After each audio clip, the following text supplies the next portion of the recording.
Welcome students, আমি Abhijit sir. আজকে আমরা পড়ব সাহিত্যের কথা কলি তোমাদের টেক্সট বইয়ের প্রথম কবিতা সীতার জন্মকথা। কৃত্তিবাস ওঝার লেখা, মানে কবি হলেন কৃত্তিবাস ওঝা। তিনি যে বইটা লিখেছিলেন সেই বইটার নাম হচ্ছে শ্রীরাম পাঁচালী, যেটা কিনা সংস্কৃত রামায়ণের বাংলা অনুবাদ। সেখান থেকে খানিকটা অংশ সংকলিত হয়েছে, দিয়ে তোমাদের এই পদ্যে সেটা দেওয়া হয়েছে। তো এখানে দেখো প্রথম লাইন কি, কত দূর যান তারা করি পরিশ্রম, সম্মুখে দেখেন অত্রিমুনির আশ্রম। এখানে তারা বলতে কারা? এখানে তারা বলতে রাম, লক্ষ্মণ এবং সীতাকে বোঝানো হয়েছে। আচ্ছা, কত দূর যান তারা করি পরিশ্রম, মানে বনের মধ্যে বনপথ খানিকক্ষণ পরিশ্রম করে, খানিকটা পথ পরিশ্রম করে যাবার পর তারা সম্মুখে মানে সামনে, নিজেদের সামনে অত্রিমুনির আশ্রম দেখতে পান। অত্রিমুনি কে ছিলেন না, ব্রহ্মার মানসপুত্র ছিলেন অত্রিমুনি। তিনি বৈদিক সামগীতি ও অত্রি সংহিতা লিখেছিলেন। ঠিক আছে, এবার অত্রিমুনির আশ্রম দেখতে পেয়ে তারা কি করলেন, প্রবেশিয়া তিনজন পূর্ণ তপবন। প্রবেশিয়া মানে প্রবেশ করলেন, তিনজন মানে আগেই বলেছি রাম, লক্ষ্মণ ও সীতা। পূর্ণ মানে হচ্ছে পবিত্র, পবিত্র তপবন। তপবন মানে হচ্ছে তপস্যা করা হয় যে বনে, অর্থাৎ অত্রিমুনির যে আশ্রম সেখানে তো অনেক মুনি ঋষিরা তপস্যা করতেন, তাই জন্য সেটা তপবন বলা হয়েছে। তো প্রবেশিয়া তিনজন পূর্ণ তপবন বন্দনা করেন অত্রিমুনির চরণ। অত্রিমুনি এক বিদগ্ধ মুনি ছিলেন, ঋষি ছিলেন, তাকে সবাই শ্রদ্ধা করতেন। তো রাম, লক্ষ্মণ, সীতাও কিন্তু তার বন্দনা করলেন, তাকে প্রণাম করলেন, তাকে শ্রদ্ধা জানালেন, বন্দনা করেন অত্রিমুনির চরণ। আচ্ছা, রামে দেখি মুনিবর উঠিয়া যতনে, পাদ্য অর্ঘ্য দিয়া বসাইলেন আসনে। রামে দেখে মুনিবর তো রামকে অত্যন্ত যত্ন করলেন, তাকে পাদ্য অর্ঘ্য দিলেন। পাদ্য অর্ঘ্য মানে পা ধোয়ার জল। পাদ্য অর্ঘ্য দিয়ে বসাইলেন আসনে। আসনে মানে আমরা এখন যেরকম বলি সিট, তো সেই রকম সিটে বসালেন মানে আসনে বসালেন। তখন কি হতো, তখন তো এরকম সিংহাসন তো আর তপবনে সিংহাসন থাকে না, সেখানে হয়তো কুশাসন মানে কুশের তৈরি আসন বা সুতো দিয়ে তৈরি আসন, এরকম আসন থাকে, তো সেই আসনে তাকে যত্ন করে বসালো। আচ্ছা, আপনার পত্নী ঠাঁই সমর্পিলা সীতা। আপনার মানে নিজের, নিজের নিজের বলতে এখানে কার নিজের কথা বোঝানো হয়েছে? এখানে মুনি পত্রীর নিজের পত্নী। তার পত্নী কে ছিলেন? তার পত্নীর নাম ছিল অনুসূয়া। তো সেই পত্নী অনুসূয়ার কাছে তিনি সমর্পিলা সীতা, সমর্পিলা মানে সীতাকে সমর্পণ করলেন, সীতাকে রাখলেন। অর্থাৎ অত্রিমুনি সীতাকে তার নিজের স্ত্রী অনুসূয়ার কাছে রাখলেন। পালন করহ যেন আপন দুহিতা। তিনি সীতাকে মানে অনুসূয়ার হাতে দিয়ে বললেন, একে নিজের দুহিতার মতো যত্ন করো। পালন করো মানে হচ্ছে বড় করা। এখানে তো আর খানিকক্ষণের জন্য তারা অত্রিমুনির আশ্রমে এসছেন, তো এখানে তো আর বড় করা, মানুষ করা, যত্ন করা, লালন করা এসব হবে না। এখানে হচ্ছে খানিকক্ষণের জন্য দেখাশুনো করা। ঠিক আছে, তো পালন করো যেন আপন দুহিতা, অর্থাৎ নিজের, দুহিতা শব্দের অর্থ হলো কন্যা, অর্থাৎ নিজের মেয়ে মনে করে এর দেখাশুনো করো, এই বললেন অত্রিমুনি তার স্ত্রী অনুসূয়াকে। আচ্ছা, তারপরের লাইন কি আছে দেখো, দেখি মুনি পত্নীকে ভাবেন মনে সীতা। মুনিপত্নী অনুসূয়াকে দেখে সীতার মনে কি ভাব জাগছে দেখো, মূর্তিমূর্তি করুণা কি শ্রদ্ধা উপস্থিতা। অর্থাৎ মানব মনের যে দুটো গুণ, করুণা এবং শ্রদ্ধা, তার তো কোনো মূর্তি নেই, সেটা মনের ভাব। কিন্তু এই মুনিপত্নী অনুসূয়াকে দেখে সীতার মনে হয়েছে যে করুণা বা শ্রদ্ধা এরা যেন একটা মূর্তি পরিগ্রহ করেছে, অর্থাৎ এরা অনুসূয়ার মধ্যেই একটা মূর্তির আকারে এসে হাজির হয়েছে। ঠিক আছে, আচ্ছা এবার আমরা যাব আমাদের পরের পেজে। প্রথম পেজ শেষ। যদি এখান থেকেও তোমাদের কিছু জিজ্ঞাসা থাকে যেটা তোমরা বুঝতে পারছো না বা কিছু, এই ভিডিও ডেসক্রিপশন বক্সে আমার হোয়াটসঅ্যাপ নাম্বার দেওয়া আছে, সেখানে আমাকে প্রশ্ন করো, আমি তোমাকে সেখানেই, তোমাদের সকলকে সেখানেই উত্তর দেব। ঠিক আছে, আচ্ছা চলো যাওয়া যাক পরের পাতায়। এখানে প্রথমেই অনুসূয়াকে দেখার পর সীতার যে ধারণা হয়েছিল, সেই ধারণার পরবর্তী স্তরে তার কি মনে হচ্ছে দেখো, শুক্ল বস্ত্র পরিধানা শুক্ল সর্ববেশ। অর্থাৎ কিনা দেবী অনুসূয়া, অত্রিমুনির যিনি স্ত্রী, তিনি শুক্ল বস্ত্র পরিধান করে রয়েছেন। শুক্ল বস্ত্র মানে হচ্ছে সাদা বস্ত্র, পরিধানা মানে হচ্ছে পরিধান করে রয়েছেন, পরে রয়েছেন, ঠিক আছে। শুক্ল সর্ববেশ, তার সমস্ত পোশাক সাদা। করিতে করিতে তপ, পাকিয়াছে কেশ। করিতে করিতে তপ, তপ মানে তপস্যা, অর্থাৎ তপস্যা করতে করতে তার কেশ মানে চুলও পেকে গেছে।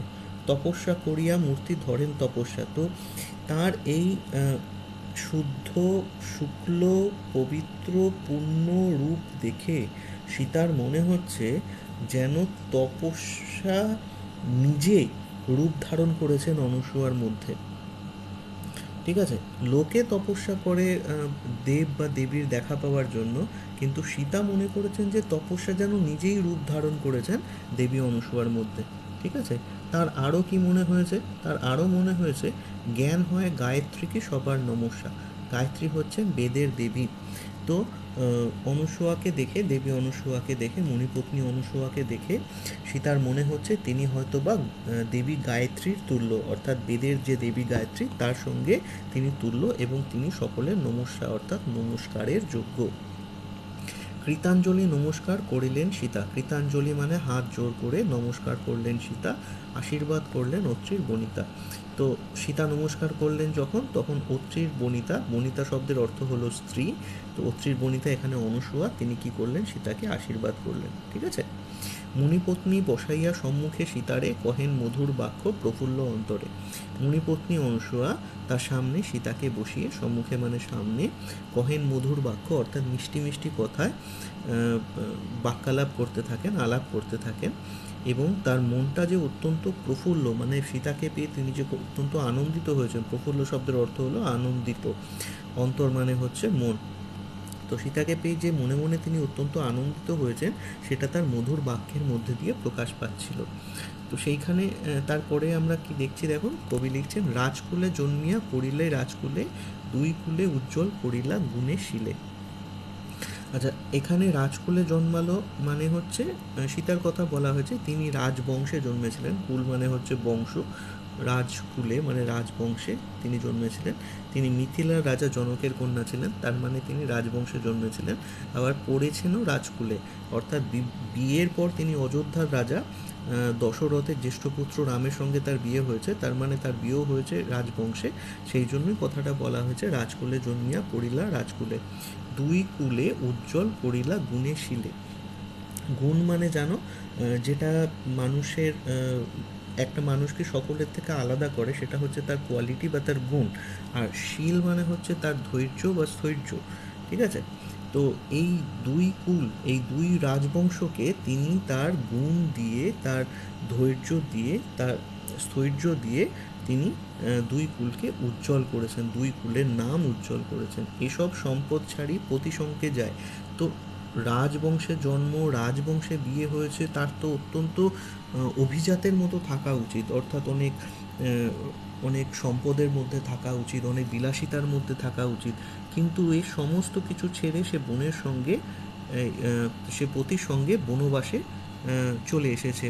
তো এই যে তার আত্মত্যাগ, সেই আত্মত্যাগকেই প্রশংসা করেছেন দেবী অনুসূয়া। তো হেন স্ত্রী পাইলা রাম বহু তপস্যায়। তারপরে তিনি বলেছেন যে এই ধরনের স্ত্রী রাম যেন বহু তপস্যা করে পেয়েছেন। মানে এইরকম মানুষ, এইরকম স্ত্রী তো সহজে পাওয়া যায় না, যার মধ্যে লোভ নেই, হ্যাঁ, যে কিনা রাজবংশের আরাম ছেড়ে বনবাসে চলে এসেছেন এক কথায়। তো এই ধরনের স্ত্রী, হেন মানে হচ্ছে এই রকম বা এই ধরনের স্ত্রী পাইলা রাম বহু তপস্যায়। জানকী বলেন দেবী করো অবধান, আমার জন্মের কথা অপূর্ব আখ্যান।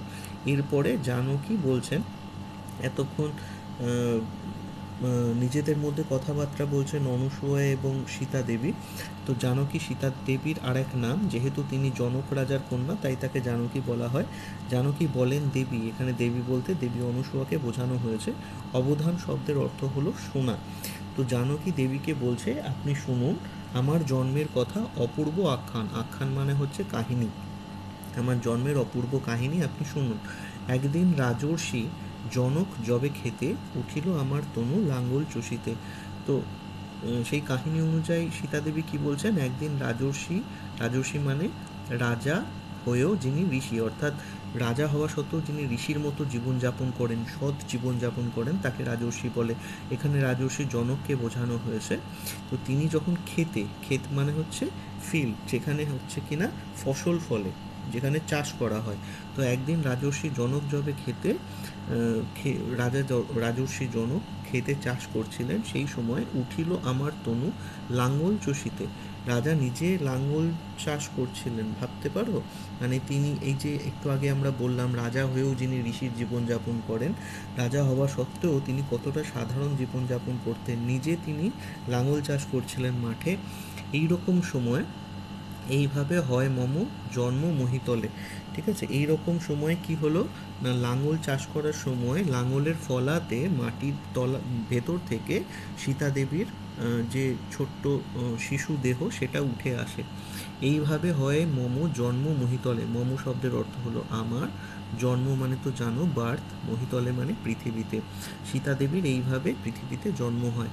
লাঙল ছাড়িয়া রাজা মোড়ে নিল কোলে, অর্থাৎ মাটিতে লাঙলের ফলায় যখন মাটি আলগা হয়ে গেল এবং ভেতর থেকে সীতা দেবীর শিশু দেহ বেরিয়ে আসলো, তখন রাজা সমস্ত কিছু ছেড়ে সেই শিশু কন্যাকে কোলে তুলে নিলেন। নিজ কন্যা বলি রাজা মনে অনুমানী। তিনি ওই কন্যা সন্তানকে হাতে তুলে নিয়ে নিজের কন্যা বলেই অনুমান করছেন। এই রকম সময় হেনকালে, হেনকালে মানে এরকম সময় আকাশেতে হইল দৈববাণী। দৈববাণী মানে হচ্ছে দেবতাদের বাণী, আকাশ থেকে দেবতাদের বাণী শোনা গেল। দেবগণের ডাকি বলে জনক ভূপতি, অর্থাৎ দেবতারা জনক ভূপতিকে ডেকে বললেন, ভূপতি মানে রাজা, গ্রহণ করো এই কন্যা রূপবতী।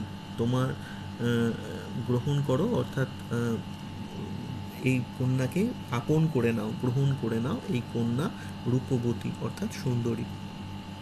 পাইয়াছ তুমি এই তোমার দুহিতা। দুহিতা শব্দের অর্থ হচ্ছে কন্যা। তো পাইয়াছ এই তুমি তোমার দুহিতা, অর্থাৎ এই তোমার কন্যা, একে তুমি পেয়েছো। লাঙলের মুখে জন্ম, নাম রাখো সীতা।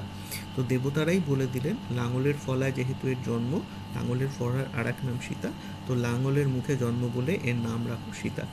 এইখানে আমাদের সীতার জন্মকথা যে কবিতাংশটা, কবিতাংশ এই কারণে বলছি, এটা পুরো কবিতা নয়, আগেও বলেছি এটা কবি কৃত্তিবাস ওঝার রচিত শ্রীরাম পাঁচালীর কাব্যগ্রন্থ থেকে খানিকটা অংশ নেওয়া, সেই জন্যই কবিতাংশ বললাম।